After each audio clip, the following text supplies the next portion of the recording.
అంబటి రాంబాబుని చూసి వచ్చాం. నాకు ఎప్పుడో 89లో ఆయన మొట్టమొదటిసారి శాసనసభ్యుడు అయినప్పుడు జక్కంపూడి రామ్మోహన్ రావు, రాంబాబు వీళ్ళంతా ఒక బ్యాచ్ ఉండేవారు. రామ్మోహన్ వల్ల నాకు కూడా వాళ్ళంతా చాలా దగ్గర అయ్యారు.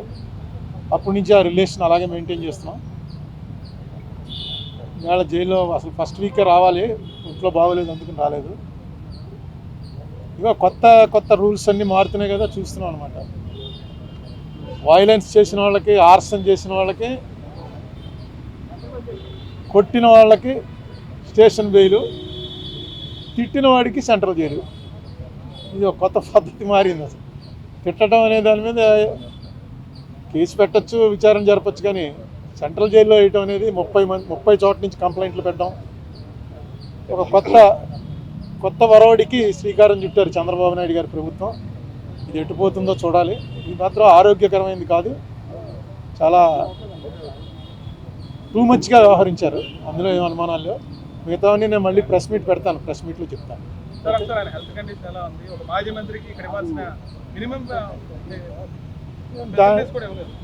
దాని గురించి ఏమి నేను మాట్లాడలేదు. ఆ లోపల కూడా మాట్లాడడం ఫోన్లోనే, అవతల ఆయన ఉంటాడు, అవతల ఉంటాడు, ఫోన్లో మాట్లాడుకోవటం. ఇంత పూర్వం నేను చాలాసార్లు సెంట్రల్ జైల్లో విజిటర్స్ని చూడడానికి వచ్చాను. నేను సెంట్రల్ జైల్లో రిమాండ్లో ఉన్నాను. కానీ ఈ కండిషన్స్ అన్నీ మారుతూ వచ్చాయి కదా. ఇప్పుడున్న దాంట్లో పెద్ద ఎక్కువగా మాట్లాడుకోవడానికి అవకాశం లేదు. ఫోన్లోనే, అటే ఫోన్లో ఆయన మాట్లాడుతున్నాడు, ఇటే ఫోన్లో మనం మాట్లాడాలి. ఆయన ఏమీ కంప్లైంట్, నాతో అయితే ఏం కంప్లైంట్ చెప్పలేదు. బాగానే ఉన్నాడు, ఆరోగ్యంగా ఉన్నాడు, నవ్వుతూ హ్యాపీగా ఉన్నాడు ప్రతిదీ. ఎందుకంటే అతను కూడా లాయర్ కదా, అతనికి తెలుసు ఈ కేసు పస ఎంత ఉందో. ఈ కేసు వల్ల వాళ్ళ పార్టీకి, అతనికి వ్యక్తిగతంగా కూడా చాలా బెనిఫిట్ జరిగిందని అనుకుంటున్నాను నేను. ఎందుకంటే ఇది కక్ష సాధింపు ధోరణితోటి చేసినటువంటి ప్రయత్నం అని క్లియర్గా అర్థమైపోతుంది. కనీసం అక్కడ ఇంటి మీద దాడి చేస్తుంటే 6 గంటల సేపు మనం అందరం చూసాం కదా. వాళ్ళని కనీసం ఏ మేజిస్ట్రేట్ ముందో ఆధారపరిచి చిన్న డ్రామా అన్నా చేయవలసింది. స్టేషన్ బెయిల్ ఇచ్చి పంపించారు ఆర్సన్ కేసులో. ఆర్సన్ కేసు అంటే ఇంటి మీదకి మంటలు వచ్చేలాగా పెట్రోల్ బాంబులు విసిరితే దాంట్లో స్టేషన్ బెయిల్ నేను ఎప్పుడు వినలేదు. అలాగే తిట్టాడన్న కేసులో తీసుకొచ్చి అప్పుడే 2 వారాలు అయిపోయినట్టుంది, తీసుకొచ్చి సెంట్రల్ జైల్లో పెట్టడం ఇది టూ మచ్ అనమాట. ఫస్ట్ ఆఫ్ ఇట్స్ కైండ్ అనుకుంటున్నాను.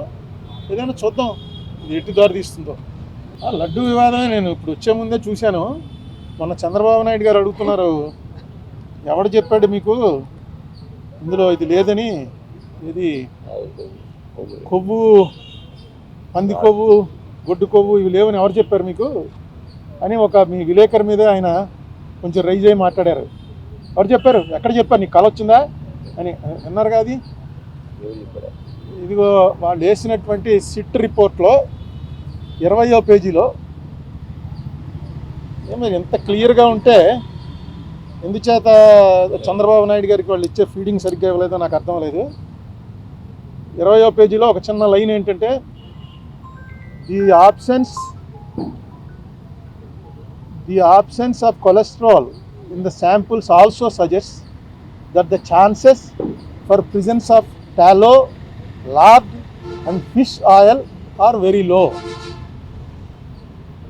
లేవు అని ఎప్పుడు ఇవ్వరు, వెరీ లో అంటే లేనట్టే లెక్క. In the absence of cholesterol in the ghee samples అని క్లియర్గా వాళ్ళు వేసిందే. ఆ సిట్ ఆయన వేసిందే, సుప్రీంకోర్టు దాంట్లో వాళ్ళు క్లియర్గా ఇచ్చారు. అది వీళ్ళు రిలీఫ్ కింద ఫీల్ అవుతున్నారు. ఎందుకంటే వెంకటేశ్వర స్వామి లడ్డూలో ఆవు కొవ్వు, పంది కొవ్వు, చేప నూనె కలిపారు అన్నదే కొంచెం అది చాలామందికి వాంతులు వచ్చే పరిస్థితి అండి. ఎందుకంటే గొడ్డు మాంసం అనేది, మీలో చాలామంది మాంసాహారులు ఉంటారు, కానీ గొడ్డు మాంసం అని అనగానే అసలు ఆ ఐడియా డైజెస్ట్ అవ్వదు. నేను చూశాను చాలామందిని, వాళ్ళు హిందూస్ కూడా కాదు, క్రిస్టియన్స్లో ఫ్రెండ్స్ ఉన్నారు, వాళ్ళని కూడా చూశాను. ఎవడో మేము ఒక ఢిల్లీలోనో ఎక్కడ ఎవరో ఇంటికి వెళ్తే కాలా గోష్ ఖాయేగా క్యా అని అడిగాడు. కాలా గోష్ అంటే అర్థం ఏంట్రా అని నన్ను మావాడు అడిగాడు. అంటే కాలా గోష్ అంటే గేదె మాంసం ఏంటుందిరా, కాలా అంటే గేదె కదా అని చెప్పి, గోష్ అంటే గొడ్డు మాంసం, కాలా గోష్ అన్నాడు. అనేటప్పటికి గొడ్డు మాంసం పెట్టేశాడు అని వామిటింగ్ వచ్చింది. వాడు అదేంటే ఎంతండి, నాకేం రాలేదు నీకు వచ్చింది ఏంటంటే గొడ్డు మాంసం ఎలా పెట్టేస్తాడు రాయుడు అంటే, వాడేమో లేదు తింటారా అని అడిగాను, ఇంతే తప్ప పెట్టలేదు అని. నాకు అది చూసి ఆశ్చర్యపోయింది. అది జరిగి ఎప్పుడే 40 ఏళ్ళు అయింది. అటువంటిది మాటి మాటికి ఇందులో గొడ్డు మాంసం కలిగింది, పంది కొవ్వు కలిసింది, చేప కొవ్వు కలిసిందని వెంకటేశ్వర స్వామి కదా. వెంకటేశ్వర స్వామి అంటే మనకు ఎవరికి గుర్తుండదు ఫస్ట్ ఎప్పుడు చూసామో. ఇప్పుడు కూడా వెంకటేశ్వర స్వామికి ఉన్నటువంటిది ప్రపంచంలో నాకు ఎక్కడా ఉండదు. ఆ రష్ నేను చూసాను, నార్త్ ఇండియన్స్ వచ్చి చూసి ఏంటిది రోజు కుంభమేళా ఇక్కడని. అంత జనం, అంత వెంకటేశ్వర స్వామి అంటే దాంట్లో అన్నిసార్లు అనకూడదు అసలు.